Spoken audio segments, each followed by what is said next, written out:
কি ব্যাপার ইমাম সাহেব, আপনার হায়া লজ্জা নেই? আল্লাহর ঘরে আসবো কিসের হায়া লজ্জা? আর এখন থেকে আমি প্রতিদিন এই মসজিদে নামাজ পড়াতে আসবো আর আজান দিতে আসবো। আপনি জানেন না আপনার আর আপনার বাপের এক ঘরে করে দেওয়া হয়েছে? আপনি জান তো যান, আপনার আর এখন তো এই মসজিদে নামাজ পড়ানো লাগবে না। হ্যালো হ্যালো, একটি ঘোষণা, একটি ঘোষণা। আমাদের মসজিদের ইমাম সাহেব আর ওর আব্বা আমরা গ্রামবাসীর পক্ষ থেকে এক ঘরে করে দিলাম। হ্যাঁ ভাই ভাই, ওই কথাটা কন, ওদের সাথে যেন কেউ কথা না কয়। ওগের সাথে যদি কেউ কথা কয়, কোন লেনদেন করে, তাগেরও ওগের মতো এক ঘরে করে দেয়া হবে। আবার এক ঘরে হয়ে জাতি হলো। এমাতুব্বর কি যে শুরু করলো। ভাই আপনি যা করেছেন একদম ঠিক কাজ করেছেন, কিন্তু ভাই আপনি তো ইমাম সাহেবের এক ঘরে করে দিলেন, এখন নামাজ পড়াবে নাকিটা? কে তুই পড়াবি? আমি তো আলহামদুলিল্লাহ শুনেই ঠিক মতো পড়তে পারি না, 3-4 বার ভুলে যাই। তাই কি? সেটা আমি আর তুই জানি, আর কেউ তো জানে না। ঠিক আছে চলেন, কালকে তো আমি নামাজ পড়াবানে। আরিফ, তুমি তো কাজ করছো, এ রাস্তায় তো আরো লোক লাগছে। আমার একটা কাজ দেখে দাও না, 4-5টা দিন বসে রয়েছি একেবারে। তোমার কাজে আমি মরবো না, তোমার কাজে আমি এক ঘরে হই না, তোমার কাজে নিতে আমি পারবো না। কে বাজান, আমার কাজে নিলি সমস্যা কি? তুই তো লোক দিয়ে কাজ করাচ্ছিস, আমি একটু কাজ করলাম। গ্রামের লোক তোমার আর তোমার ছেলের এক ঘরে করে দিয়েছে, তোমার কাজে নিয়ে আমি মরবো নাকি? গ্রামের লোক আমার দেখলে আমারও এক ঘরে করে দেবে না। তুমি যাও যাও যাও। কেউ কাজে না নিলি কি করে চলবো?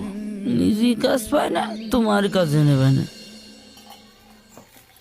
কাকা একটা পাউরুটি দেন। পাউরুটি? হ্যাঁ তোগার তো পাউরুটি দেওয়া যাবে না। আর পাউরুটি গা তোগার 1 ফুট বিষও দেবো না। তোকে তো এক ঘুরে করে দিয়েছে, যা সর। আরে আজান দিতে এই ইমাম হবে। সাহেব দাঁড়ান দাঁড়ান। কি ব্যাপার ভাই, দাঁড়াতে বললেন যে? আজান দেওয়ার সময় হয়ে গেছে, আজান দিতে হবে। আপনার আর আজান দিতে হবে না নে। আপনি জানেন না আপনার আর আপনার বাপের এক ঘরে করে দেওয়া হয়েছে? গ্রামের মাতব্বরের সাথে আমার আব্বাস ঝামেলা আছে, সেটা তাগের ব্যাপার। এখন আমি এই মসজিদে ইমামতি করি, এখন আপনি তো আর আমার নামাজ পড়তে বাধা দিতে পারেন না। কে আপনি মসজিদের মাইকে ঘোষণা শোনেননি? গ্রামের লোক আপনার আব্বার সাথে আপনারও এক ঘরে করে দিয়েছে। আপনি জান তো যান, আপনার আর এখন তো এই মসজিদে নামাজ পড়ানো লাগবে না, এখন তো আমি নামাজ পড়াবো এই মসজিদে। ভাই ওই ইমাম সাহেবের মসজিদটা বের করে দিয়েছি। একদম ঠিক কাজ করেছিস। ওই ইমাম সাহেবের বাপের যেখানে পাবি কান মুখ ঝিড়ে ছেড়ে দিবি। থানা পুলিশ যা দেখা লাগে আমি দেখবানে। ঠিক আছে, ওর পালিওর কানমুখ ঝিড়ে দিবানে। মাতব্বা সাহেব, ও মাতব্বা সাহেব, বাসায় আছেন?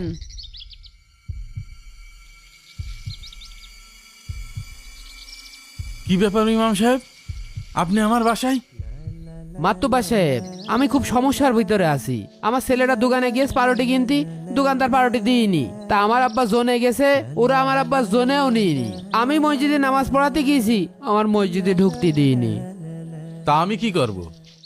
আমি করছিলাম যে আমার আব্বার সাথে আপনার সমস্যা, আমার তো আর কোনো ঝামেলা নেই, আমি মসজিদে নামাজ পড়াতে পারবো না কেন? আমার বাপ দাদার আমল থেকে আমার পর্যন্ত 40 বছর এই নিয়ম চলে আসছে। মাতব্বরের কথা না শুনলি তারা এক ঘরে করে দেওয়া হয়। আমি এখন কিছু করতে পারবো না, যাও। গ্রামবাসী আর মাতব্বার সবাই আমার বিপক্ষে চলে গেছে, এখন কি করব?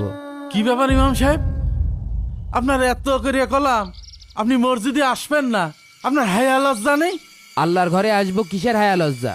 আর এখন থেকে আমি প্রতিদিন এই মসজিদে নামাজ পড়াতে আসবো আর আজান দিতে আসবো। ভাই ওর কত বড় সাহস, ওর আব্বাও আপনার সাথে বিয়ে তুমি করেছে, ও আপনার সাথে বিয়ে তুমি করলো? হ্যাঁ দেখেন ইমাম সাহেব, একদম বাড়াবাড়ি করবেন না। বাড়াবাড়ি করলি হাত পা ঠ্যাং ভেঙে হেলে দিবানে। কার হাতটা ভাঙবেন? আপনারা কি দেশের আইন আদালত কিনে নিয়েছেন নাকি? স্যার, স্যার এই যে এই লোকটা গত 1 মাস ধরে আমাকে এই মসজিদে নামাজ পড়তে দিচ্ছে না। আমার আব্বা কোথাও কাজে গেলে কাজে নেয় না, এই সমাজ থেকে আমাকে এক ঘরে করে রেখে। স্যার, মসজিদ কি আপনার বাপদাদার সম্পত্তি নাকি যে আপনি ইমাম সাহেবকে নামাজ পড়তে দেবেন না? আপনার সাথে ইমাম সাহেবের বাবার যদি কোনো জমি জমা সংক্রান্ত ঝামেলা থাকে, সেই বিচার আদালতে হবে, কিন্তু আপনি তাকে এক ঘরে করে দিচ্ছেন কেন? আর আপনি তো মানবাধিকার লঙ্ঘন করেছেন। আপনার নামে তো কেস। আমি আগে বলাই